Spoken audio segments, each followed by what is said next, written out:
Bonjour à tous. Alors, aujourd'hui, je vais perdre mon temps, sciemment, on est d'accord. Mais je pense que ma propension au divergisme compulsif permettra certainement d'élargir le sujet et d'aborder au passage d'autres points intéressants à partir de cette réponse extrêmement exceptionnelle à un commentaire. Je calme les branquignoles d'emblée. Je réponds à un troll par an en moyenne, donc statistiquement vous aurez beau mettre les petits plats dans les grands, faire aussi con que faire se puisse, vous avez peu de chances que ça tombe sur vous, et donc vous perdrez infiniment plus de temps que moi dans ce triplat. Donc, exceptionnellement vous disais-je, je vais répondre à un commentaire sous la forme d'une vidéo. Commentaire d'un dénommé Marcus, donc, qui réagit en dessous du clip, c'était mieux avant, une chanson sur la Palestine, et pose le commentaire suivant, que je ne vais pas résumer, honnêteté intellectuelle oblige, je me dois de le citer in extenso. Je suis désolé, il y a au moins 6 lignes. Je ne suis pas juif, mais j'en ai pas le cul de cette propagande antisémite relayée par des sites comme EER. Israël aide pour beaucoup les Palestiniens, aide alimentaire, etc. Israël a la seule armée qui avertit les civils pour toucher des cibles militaires, etc. Bref, cette musique devrait être interdite par YouTube. Incitation à la haine. Pour une réconciliation Palestine-Israël, paix pour tous. Pourquoi pas. Bon, remarquons-le, comme ça ce sera fait, on est d'accord sur la conclusion. Paix pour tous, même si je dois avouer que selon moi ça tombe un peu comme une merde sur une planche étant donné la teneur du reste. Néanmoins, Marcus. Vous avez 2 arguments constructifs à faire connaître, ce qui est une bonne chose, qui se raréfie d'ailleurs par les temps qui courent. Nombre de vos collègues de trolling démarrent d'emblée avec l'accusation d'antisémitisme et concluent avec aussi en ne mettant que ça entre les deux. Donc on arrive bien sûr dans la même voie de garage de la pensée, mais sur le principe, 2 arguments, en ces temps de disette mentale, je suis bien obligé de me résoudre à ce qu'étant donné la conjoncture, l'ambiance et le niveau général. Eh ben respect quand même, parce que les arguments, c'est vrai, la plupart des gens s'en passent comme si c'était une vieille mode du siècle dernier, là, comme les grands billes, vous savez, les vélos avec une énorme roue devant et une petite derrière, comme les montres à gousset et les roues flaquettes par exemple. Alors Marcus, avant tout, vous avez l'air de penser comme moi qu'en poser 2 ou 3 d'arguments factuels et constructifs, c'est un prérequis avant condamnation. Donc c'est une sorte de politesse élémentaire, fort bien, on est d'accord sur ça aussi. Et donc ces arguments, je vais les prendre en compte et pas faire comme si vous n'avez rien dit. Donc, concentrons-nous justement sur ces 2 arguments constructifs, qui ne relèvent pas du procès par association. On verra le reste après. Vous avancez par exemple le fait qu'Israël fournisse de l'aide alimentaire, etc. Si c'est vrai, ou si vous pensez que c'est vrai, si vous avez des raisons de le penser, il est tout à fait normal que vous l'avanciez. Je ne chercherai même pas ici à vérifier cet argument. Vous voyez, je vous en laisse le plein bénéfice. Et vous savez pourquoi ? Parce que ça ne change rien, figurez-vous. Parce que, outre le fait que cet argument reste à démontrer ou à infirmer, quoi qu'il en soit, il sera à tempérer en faisant remarquer à son auteur que l'une des choses que l'on ne peut pas faire avec l'aide alimentaire, de quelque façon qu'on s'y prenne, c'est ressusciter les morts. Et jusqu'à nouvel ordre. Tu peux nourrir un petit garçon et sa maman et le faire savoir au monde entier, ça ne changera rien au fait que si le père et la petite sœur sont morts, il le reste. Donc, quand bien même ce serait la vérité, cette histoire, on ne ressuscite pas les morts avec de la nourriture, point, barre, et d'une, et en principe, fin du débat. Et même au-delà de ça, on peut choisir de laisser l'argument des morts irrévocables de côté et décider de se focaliser sur l'aide alimentaire elle-même. Israël, me dites-vous, prodigue de l'aide alimentaire aux Palestiniens. Sans plus de précision de votre part, je vais devoir présumer un peu et échafauder quelques hypothèses. Et selon moi, on en a 2. Celle que je préfère d'abord, des Israéliens, nés sur place, responsables de rien, mais sensibles, conscients de l'existence d'autrui et de la valeur de la vie de n'importe qui où que ce soit.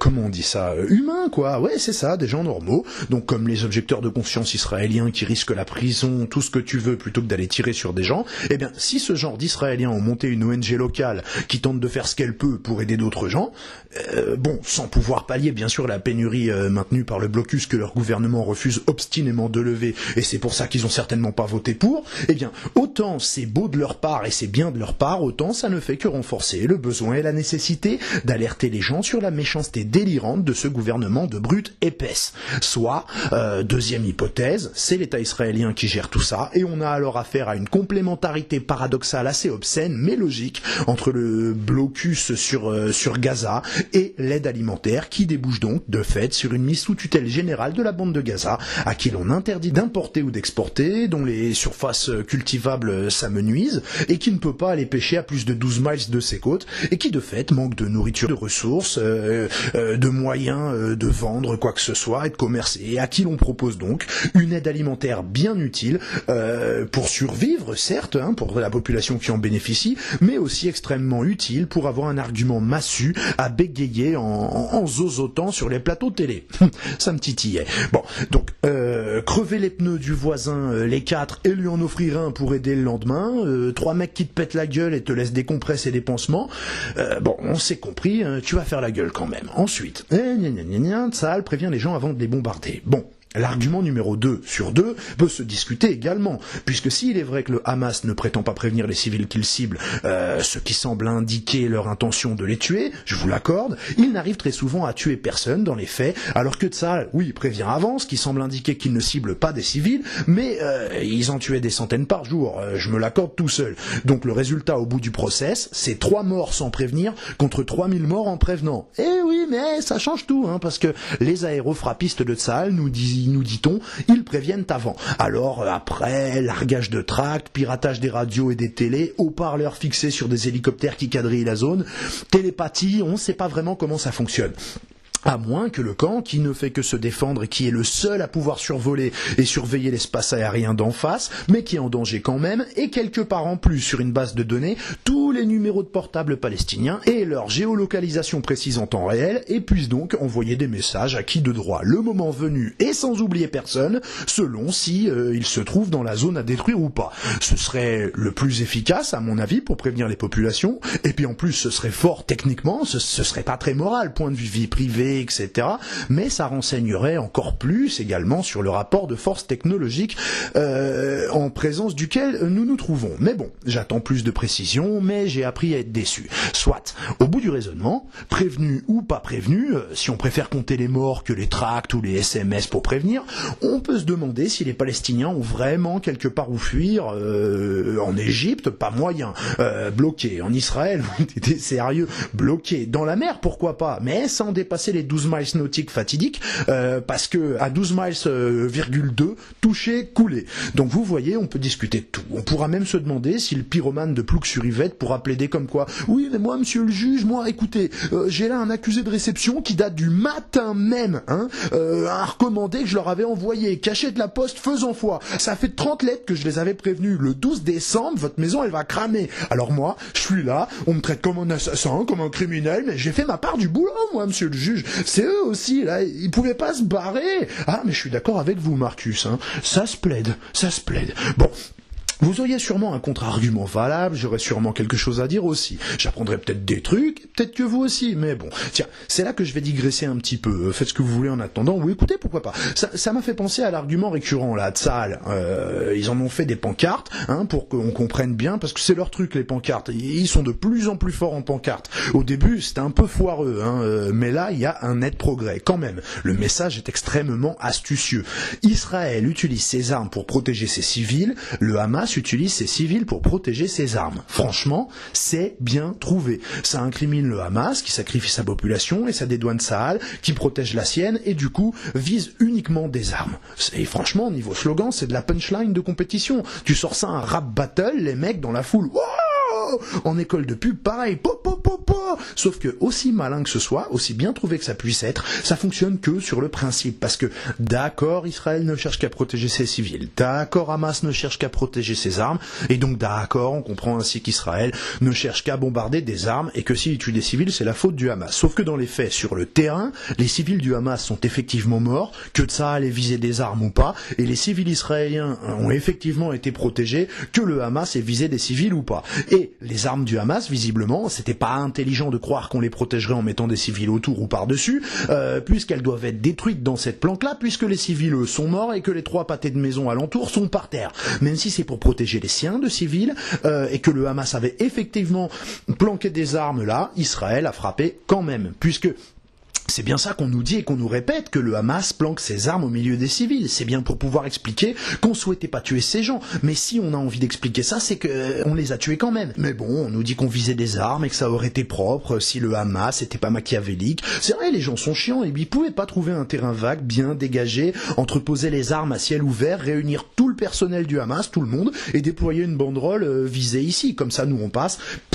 c'est réglé et on n'en serait pas à 3000 morts. Bon, pour en finir, en admettant le fait que le Hamas ait fait exprès de planquer le matos là, ça ne change rien à rien si on tire quand même, ça n'enlève rien à la culpabilité de Tsahal. Ça prouve juste que le Hamas est assez naïf pour s'imaginer opération après opération tous les 2 ans qu'aucune armée au monde, et en tout cas pas celle-là, ne bombarderait impunément des femmes et des enfants. Si c'est vraiment ça, moi je suis étonné qu'ils existent encore, le Hamas, même à titre individuel, parce que naïf à ce point-là, il y a moyen de mourir jeune en montant à 12 ans dans la voiture du Père Noël en août. Bon, excusez-moi Marcus, je vous ai oublié, vous nous aviez parlé que de prévenir avant de frapper, à la base. Bon, eh ben tiens, c'est cadeau, je vous offre un nouvel argument que vous pourrez sortir à l'occasion dans les dîners en ville, faites une copie d'écran, allez, ça me fait plaisir d'offrir. Bon, je m'avise que je vous ai pas encore, à vous qui nous écoutez, proposé le lien de la vidéo incriminée. Je vous parle à vous parce que lui, oui, c'est de vous que je parle, visiblement, il ne la réécoutera pas.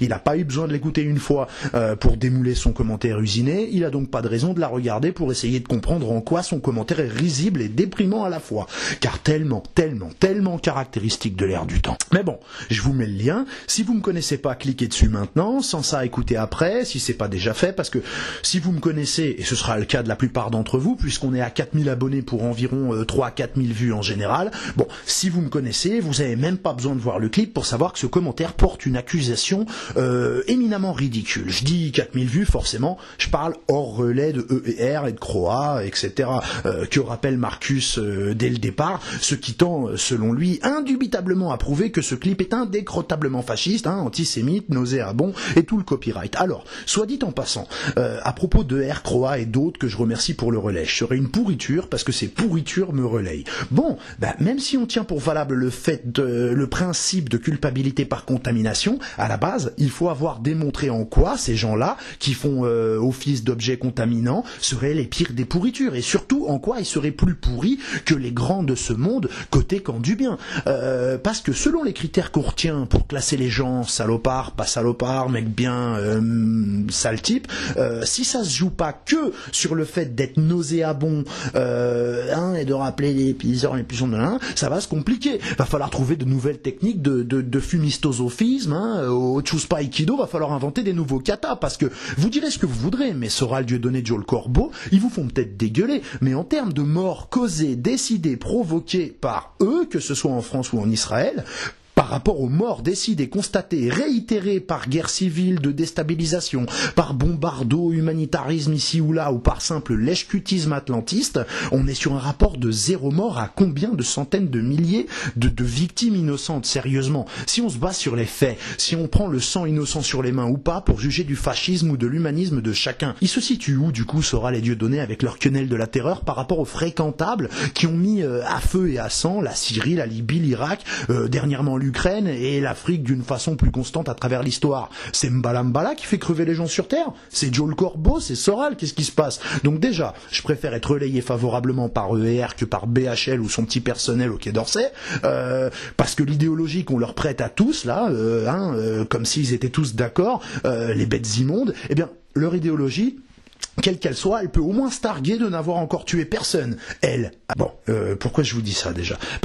C'est ça. Parce que vous le voyez, à la première ligne, sous la vidéo originale de ce clip posté depuis YouTube et pas sur Soral TV, on rappelle d'emblée à ceux qui ne le sauraient pas l'information capitale que ce clip a été relayé par ER. Donc automatiquement, nauséabond par logique. Bon, moi je l'ai déjà dit, je bosse pas avec ER, mais il y a un truc qui me fait flipper, c'est cette épidémie d'encéphalopathie spongiforme du raisonnement qui admet comme valable et recevable la logique, la notion de culpabilité par contagion. Alors, qui plus est, du verdict par fallacieuse suspicion devant un tribunal politico-médiatique unanime, qui pense comme le loup que si ce n'est toi, c'est donc ton frère, et que le procès par connexion est un argument juridique, juste, moral et justifiable, définitif et irrévocable. Le coup de pied dans les couilles rhétorique, le foudroiement divin de Caroline Fourest, le taser argumentaire de sac à main qui fait fureur depuis 10 ans sans que jamais enfin la mode ne passe. Vous voyez où on en est en 2014 et en une ligne ? On concentre tout naturellement, non seulement la nazification forcée,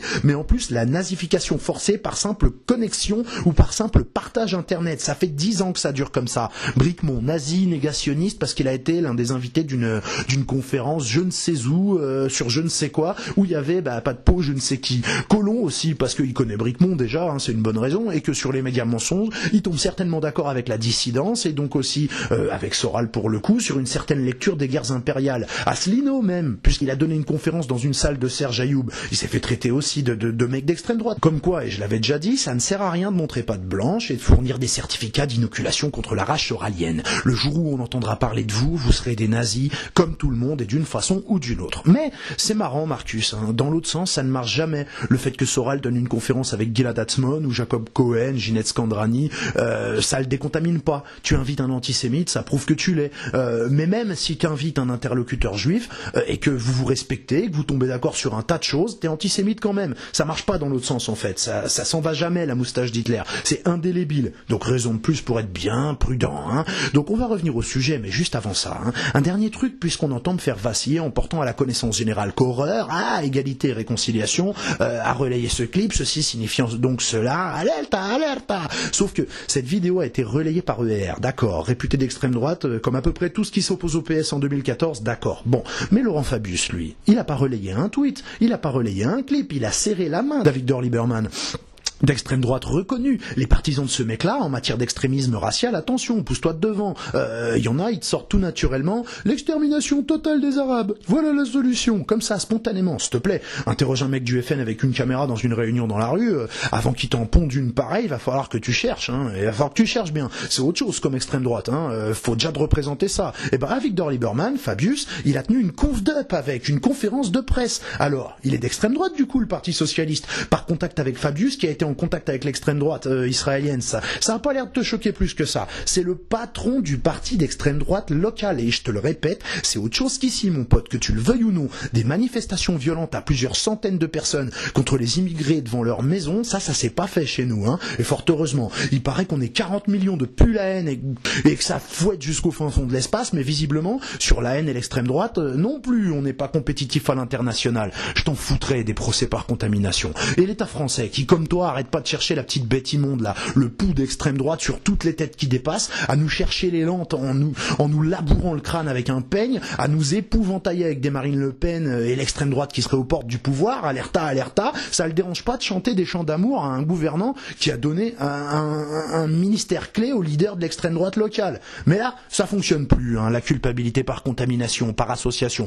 Ah non, c'est dans un seul sens, négatif et contre un seul camp et pas celui des puissants. Donc ils ont tous serré la main à Cahuzac qui était venu sur place à l'échelle nationale pour pas remonter au-delà du pénultième cas de scandale de cet acabit. Et pourtant, eux, non, ils sont pas suspects par contagion. Ben non, attends, on est en République quand même. Alors le coup de la culpabilité par contact, tu sais, c'est comme leur indignation déterminée, leur solennité de héros de glace de salle de bain, les leurs, les tiennes, je vais vous dire, vous pouvez vous les gonfler, les peindre en vert, et après c'est vous qui voyez, advienne que pourra, je décline toute responsabilité. J'ai commencé cordial en début d'audio, sur la base de 2 arguments valent mieux que rien, mais ça s'est tendu en cours de route parce que quand même, il y a quand même un stade maximal de stupidité qui serait bon de ne pas franchir trop vite, parce que qualifier sans aucun argument précis cette vidéo de propagande antisémite et conclure par « Bref, cette musique devrait être interdite par YouTube », oui, c'est ça. Cette vidéo devrait être interdite par YouTube. Non, je corrigerai pas. Ah bah non, j'ai pas envie de faire le grammar maniaque. D'ailleurs, sur le terme j'innove, parce qu'à ma connaissance, le terme je l'invente, parce que le terme en vogue sur le web ne plaiderait pas en ma faveur pour le coup. Donc non, je vais pas faire le grammar maniaque, à rappeler qu'en français, il y a que 2 options. There is no alternative, comme on dit en politique. Soit le clip doit être interdit, soit c'est la musique qui doit être interdite. Et que dans le second cas, ok, on a sauvé la syntaxe, mais On doit quand même admettre qu'on est dans un monde où on écoute des musiques sur son MP3. Je veux dire, quel âge t'as au bout d'un moment aussi pour parler comme ça, parce que ma petite fille, elle a 5 ans, elle m'en sort des comme ça, c'est Mimi. Papa, tu peux mettre la musique qui dit Mamma mia, amigo. Donc mon fils, lui, il dit chanson. Et les adultes aussi, ils disent chansons, voire morceaux. Les américanisés, les professionnels disent ouais, la 3e track de l'album. Mais je suis désolé, hein, la corrida, c'est pas une musique de Cabrel. Hein, non, c'est une chanson. Pardon, mais déjà que ta syntaxe est nauséabonde, si en plus tu rappelles les heures les plus sombres du vocabulaire, on va pas y arriver à te prendre au sérieux. Sérieux, faut nous comprendre. Parce que moi, je suis pas de la génération ch'ti à las grognas, c'est déjà plus mon époque. Pour moi, les mots, ils ont un sens arrêté. Et selon ce qu'on lit dans ton commentaire, stricto sensu, désolé pour les termes complexes, on croirait que c'est la mélodie et l'arrangement musical qui te choquent, alors qu'en revanche les paroles et les images te conviennent, parce que c'est ça la musique, c'est pas une musique. Donc non, je ne souligne pas, je ne corrige pas, ça fait condescendant, c'est contre-productif, je passe pour un mec méchant qui s'acharne sur... Bon, je précise pas. Donc non, je ne souligne pas. Voilà, j'ai souligné. Ah ouais, j'ai souligné. Ouais, j'avoue, je voulais pas. J'ai pas fait exprès. Disons que j'ai pas fait exprès. Ça compte. Attends, quand on fait quelque chose aussi grave que ce soit, mais qu'on n'a pas fait exprès, qu'on n'a pas voulu, ça compte normalement, hein. Oh bah tiens, regarde, j'ai digressé, mais on recolle au commentaire de notre ami. Parce que, en commentaire sous ce clip, prétendre qu'il s'agit ici de propagande antisémite, c'est faire preuve de son incapacité totale à écouter et regarder en mettant sa partisanerie de côté. Cette vidéo vous montrera à 1 minute 33 des juifs pro-palestiniens qui manifestent leur soutien à Gaza. À 1 minute 45, un jeune rabbin antisioniste s'exprimant pour la paix à l'un des nombreux rassemblements de juifs pro-palestiniens dans le monde. À 4 minutes 25, une jeune femme française de l'Union juive pour la paix, donc juive, qui exprime son sentiment et la raison de sa mobilisation et de son implication, et ses raisons notamment en tant que juif descendant de victimes des nazis, de s'opposer aux souffrances du peuple palestinien. Et pour finir, en attendant 7 minutes avant de vous soulager, juste pour voir si c'était juste et judicieux et opportun ou pas, à 5 minutes 24, vous auriez pu voir l'échange entre ce journaliste israélien et le médecin palestinien qui l'appelle par son prénom, oh Shlomi, dans sa douleur. Il dit quelque chose qui ressemble à oh mon Dieu, aide-moi, oh Shlomi, mes petites filles, Shlomi, elles sont mortes, oh Shlomi. Et Shlomi, donc c'est le présentateur qui nous dit que le docteur les avait gardées dans un lieu qui croyait sûr. Shlomi qui arrive pas à cacher que lui aussi il est horrifié, qui humainement n'est pas capable, parce que c'est un homme, un humain normal, et qui pense peut-être sûrement à ses filles à lui, et qui demande en essayant de rester pro autant qu'il peut, où il se trouve le docteur là, en espérant que peut-être on pourrait envoyer quelqu'un, une ambulance, si l'armée en avait le temps, mais pauvres hommes, l'un qui veut croire que le monde horrible sur lequel lui, tout humain qu'il est, il dérive sans rien pouvoir faire contre, peut empêcher les filles de son ami de mourir, et le docteur là qui vient de perdre ses filles, et qui, en parlant à son ami Shlomi de l'autre côté du mur qu'on a essayé de mettre entre eux, lui demande Shlomi, que leur avons-nous fait et non pas que vous avons-nous fait. C'est vraiment dommage. Vous auriez vu ça, vous auriez eu la leçon d'un homme qui vient de perdre ses enfants et qui distingue encore ces assassins israéliens, gens qui ne lui ont rien fait, et de son ami israélien à qui il confie sa douleur d'humain à humain, d'ami à ami. C'est dommage que vous ayez pas eu envie d'écouter et de regarder ce clip avant de le commenter sérieux. Ce seul extrait, disons que tout le reste c'est de la merde et que vous avez bien fait de pas écouter. Bon, cet extrait seul aurait dû vous vacciner de dire n'importe quoi. Sauf si vous l'avez vu et que vous avez quand même déballé la grosse provoque quand même, en espérant que les gens vous engueulent pour pouvoir crier aux réponses hostiles, à la haine, etc. Au nauséabond, on connaît la chanson. Mais je suis pas convaincu que vous soyez encore à l'écoute. C'est dommage, parce que si je suis particulièrement hyper normatif sur cet audio-là, c'est aussi pour vous. Mais j'en doute, étant donné le nombre d'indices clairs dans cette vidéo de seulement 7 minutes, qui n'ont pas suffi à vous dispenser de cette accusation stupide, propagande antisémite, qui n'ont pas suffi à vous en dispenser, parce qu'à mon avis, vous ne l'avez pas vu. Parce qu'enfin, et parce que j'en ai marre, quand on veut faire croire que les juifs sont des assassins, ou que les juifs sont des monstres ou nos ennemis, on ne choisit pas les plus longs extraits parmi des juifs qui s'opposent à la violence du gouvernement d'Israël. Parce que quand on veut faire l'amalgame, on schématise, on simplifie, on manichéise, on binarise, on sélectionne à charge uniquement. On ne cite que BHL, on ne cite que Attali. En plus, bien sûr, Dabib et Hollande, franchement, on les laisse. On affiche que les propos d'Avigdor Lieberman, et on rajoute la cerise pourrie du du hacker cinglé là sur ce gâteau fétide, et ben on met tout ce petit monde et uniquement eux, et on zappe tous ces braves humains normaux, juifs d'en face et d'en bas, qui clament leur souffrance pour tout être humain quel qu'il soit, et à nos côtés. Donc on zappe cette brave jeune femme dont on a des centaines d'exemples, qui prétend que justement en tant que juive, elle se sent concernée par l'oppression des Palestiniens. Quand on veut amalgamer, on cite les enfoirés uniquement, et on évite la nuance, on complique pas la tâche des cerveaux qu'on entend manipuler. Ce clip fait exactement le contraire. Réfléchissez un peu. Quant à l'incitation à la haine, je vous renvoie aux mêmes arguments précités, mais les premières phrases de cette chanson y répondent d'ailleurs clairement et par avance. Car paraît-il, il y a moins de 70 ans, chrétiens, juifs et musulmans vivaient paisiblement, se passant très bien de vos bêtises et de vos effusions de sang. C'est un appel à la haine, ça? C'est donc appeler à la haine contre un groupe humain X que de regretter le temps où ce groupe vivait en paix avec un groupe Y? C'est un appel à la haine, ça? Enfin, c'est débile, mais il vaut mieux dire quoi, alors, pour lutter contre la haine, du coup? Il faut dire l'inverse. En toute logique, oui. Puisque dire, il y a 70 ans, les gens vivaient en paix, et c'était mieux avant, c'est mal. Il faut dire le contraire pour dire quelque chose de bien, hein?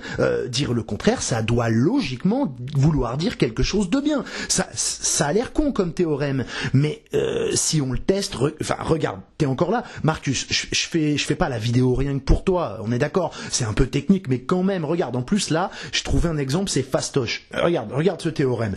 Tuer des gens au fusil à lunettes, c'est fantastique, on est d'accord? C'est mal de dire ça. Donc on va, juste pour voir, dire le contraire. Tuer des gens au fusil à lunettes, c'est mal. Variante. Ne pas tuer des gens au fusil à lunettes, c'est fantastique. Donc on est d'accord, c'est le contraire. Et dans les deux cas, c'est bien de dire ça. Non? Bon, pour citer, je ne sais plus quel euro, je sais pas quoi, une ministre de je ne sais même pas où, au bout de l'Europe à 42, les SDF devraient être euthanasiés, nous dit-on, ou un truc approchant. Bon, on est d'accord, les SDF devraient être euthanasiés, c'est mal de dire ça. Et si on dit le contraire, les SDF ne devraient pas être euthanasiés, c'est scandaleux, ils devraient même pas exister. Du coup, la grosse conne qui avait dit ça explose de rire en m'entendant, avec 30 eurodéputés qui se tiennent les côtes. Mais c'est pas de l'humour, bande d'enfoirés. Quand je dis qu'ils ne devraient pas exister, les SDF, c'est pas de l'humour noir. C'est la notion de SDF qui devrait pas être concevable. Bref, dire le contraire de ce qu'a dit cet euro au début de machin truc, plus un commentaire personnel, hein, dire le contraire de quelque chose de mal, encore une fois, ça se vérifie, c'est dire quelque chose de bien. Donc appliquons ce théorème tout simple, qui semble s'appliquer à toutes les déclarations, à ce premier paragraphe de ce clip dont vous trouvez qu'il constitue une incitation à la haine. Donc blablabla, juifs musulmans, paisiblement il y a 70 ans c'était mieux avant, c'est mal. On est d'accord là-dessus, c'est vous qui le dites. Donc si on chante le contraire, forcément, on devrait en toute logique dire quelque chose de bien, avec lequel vous serez d'accord, Marcus. Allez, qu'à cela ne tienne. Depuis le temps que des enfants essaient de grandir sous le phosphore blanc, j'ai fini par me dire la Palestine c'est mieux maintenant, car paraît-il il y a moins de 70 ans, chrétiens, juifs et musulmans vivaient paisiblement comme des cons sans faire la guerre et sans horreur et sans aucun bombardement. Mais aujourd'hui, des pâtés de maisons s'écroulent et franchement c'est cool avec des terroristes dessous. Bon, ce serait bien de dire ça, dire le contraire de ce que je dis, ce serait dire quelque chose de bien. Enfin, j'appelle à la haine, donc dire le contraire de ce que je dis, ce serait en toute logique un appel à l'amour. Et a priori non, je viens de dire exactement le contraire et vous voyez bien que c'est dégueulasse. Donc dire le contraire de ce que je dis, c'est dire quelque chose de mal. Par conséquent, si moi je dis le contraire de quelque chose de mal qui se trouve être le contraire de ce que je dis, en toute logique je dis quelque chose de bien. Je suis désolé, vous pouvez rien faire contre ça. Enfin Marcus, mon garçon, j'essaye de simplifier, de vous expliquer, mais j'ai peur de vous embrouiller. Le texte évoque un temps où des gens vivaient ensemble sans s'entretuer, en regrettant que ce ne soit plus le cas, et que de fait, ils se tuent maintenant. Merde alors, c'était chiant avant, c'était pas marrant, c'est mieux maintenant. Appel à la haine. Attendez, si on appelle à la haine, c'est pour faire la guerre avec les gens contre qui on appelle à la haine, logiquement. Du coup, ça a quel sens d'appeler à la haine, tout en regrettant l'époque où avec les gens qu'on est censé haïr, on se tapait pas dessus? Enfin, sans rire, pour les logicomanes, que le non-sens désinvolte tel que vous le pratiquez précipite vite dans des abîmes infinis de perplexité, Votre cam à vous, c'est de l'ultra concentré. Attention, collapsus cérébral, fusion du réacteur à la seconde plus 1. T'es vivant et mort à la fois pendant 1 heure. Tu comprends plus rien au raisonnement, c'est quantique. J'arrive même pas à concevoir comment on peut argumenter quoi que ce soit en face d'un truc aussi aberrant. Je perds pied, moi, devant un truc pareil. Bref, cette accusation, comme quoi cette vidéo devrait être interdite, ne tient pas mieux la route que tout ce qu'on a vu avant. Alors bon, du coup, a priori, il y a eu débat entre lui et des gens qui ont dû le trouver un petit peu court dans son argumentation. Il reste que ses réponses à lui dans le genre c'est fou tous ces commentaires abjects, etc. La banalisation de l'antisémitisme, mais on a beau remonter le fil des commentaires où il s'exprime et où il dit ça, on ne trouve rien que dalle qui raccroche à ses réponses. Donc je sais pas comment ça fonctionne. Moi je modère très peu, j'ai pas le temps. Il faut bien que des gens travaillent pour payer le gouvernement. Mais si j'ai bien compris, on peut modérer les commentaires reçus en réponse à un de ses propres commentaires sous une vidéo tierce. Bon, et donc le mec me sort comme ça. Ouais, je te demanderai du coup, suite à cette déferlante d'insultes abjectes, de modérer ta vidéo. Moi, mon pauvre ami, au bout d'un moment, je sais pas pour qui diable à la fin tu te prends, mais t'es rien du tout et t'as strictement rien à me demander à propos de quoi que ce soit. Enfin écoute, t'énerves un peu les gens à la fin, toi qui ouvres le bal, au premier commentaire avec des accusations de racisme tonitruantes, qui embraye 3 commentaires plus bas en appelant les Palestiniens des Palestichiens. Enfin, t'es sérieux ou pas? Parce que si c'est ça, tu te fous du monde, toi mon pote, c'est un truc mastoc. T'as entendu quand le chanteur dans ce clip prononcer le mot israélien? À quelle minute et à combien de secondes? Je veux dire, des minutes, il y en a pas BZF, il y en a 6 ou il y en a 7, 7 je crois. Vas-y, cherche! Pauvre andouille, va. C'est sorti de ta tête à toi l'idée du Palestinien, de reprendre à ton compte cette brillante idée qui a fait ses preuves à travers l'histoire, de nier l'humanité d'un groupe humain particulier, d'un groupe humain précis, et de le ravaler au rang de l'animal. Ça désinhibe le moment venu, Palestinien. C'est votre phrase à vous, ça, Marcus. Ça en dit forcément plus sur vous que sur ce clip. Alors, après, je me demandais si c'était un faux compte créé pour troller en espérant déclencher des commentaires extrêmes pour décrédibiliser la vidéo, mais je crois que c'est plus profond. J'ai l'impression qu'on n'en est même pas là. Le mec l'a dit dans un com, il modère les réponses à son commentaire de départ. Donc s'il y a eu quelque part des propos abjects et antisémites, et qu'au final il n'y en a pas une trace alors que la seule fois où j'ai répondu, je lui demandais où ils étaient, c'est soit donc qu'il les a effacés lui-même au lieu de les brandir fièrement à la face du monde, genre « Ah, vous voyez, c'est que commentaires sont nauséabonds, donc le clip aussi, vous voyez bien. Non, ça n'a rien à voir. Non, c'est autre chose que le clip, mais de toute façon, c'est lié. Non, j'ai pas écouté. Attendez, vous me prenez pour qui? Écoutez un tissu de propagande antisémite dont j'ai pas une citation à mettre en exergue pour attester cette double accusation. Rien à foutre, sale fasciste. Bim, moi je commande direct. Bon, alors, visiblement, il a dû finir par écouter et regarder le clip et a subitement cessé de commenter, effacer son discours et toute la discussion qui en a découlé entre lui et d'autres auditeurs, et il a même fermé son compte YouTube quelques jours après. Tiens, qu'est pas ça? Qu'est pas ça, Ran? C'est dommage, non? Bon, on s'en fout. Sur ce, je suis désolé d'avoir perdu pas mal de temps pour un troll, et plus personnellement, Marcus, je suis désolé, ça me titillait, et je vous ai envoyé mon verre d'eau dans la gueule, et mon verre, en tant que tel, m'a échappé des mains. Bim! Allez, à bientôt.